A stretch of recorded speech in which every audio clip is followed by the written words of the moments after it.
Breaking news अवां सां share कंदा आहियूं। ख़ैरपुर खां ख़ैरपुर जी अदालत बासर वटि क़ैद मासूम बाड़े खे बाज़ियाब कराइण जो हुकुम ॾेई छॾियो। ॻोठ संदोरो जावरी वासण मुस्मात शकीला जावरी जी दरख़्वास्त ते थर्ड एडिशनल सेशन जज ॿुधणी कई।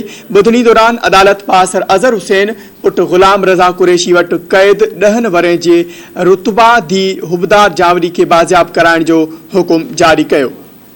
ख़बर के हवाले से नाज़रीन अवां खे आगाह कंदा आहियूं या ब्रेकिंग न्यूज़ अवां सां शेयर कंदा आहियूं। हिकु ॿीहर ख़ैरपुर जी अदालत बासर वटि क़ैद मासूम बाड़े खे बाज़ियाब कराइण जो हुकुम ॾेई छॾियो। ॻोठ संदोरो जावरी वासण मुस्मात शकीला जावरी जी दरख़्वास्त ते थर्ड एडिशनल सेशन जज ॿुधणी कई। ॿुधणी दौरान अदालत बासर अज़हर हुसैन पुट ग़ुलाम रज़ा कुरैशी वटि क़ैद 10 वरह जी रुतबा धीअ हुबदार जावरी खे बाज़ियाब कराइण जो हुकुम जारी कयो आहे।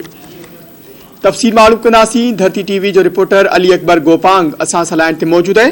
अली अकबर, अपडेट कजो, वधीक छा तफ़सील आहिनि?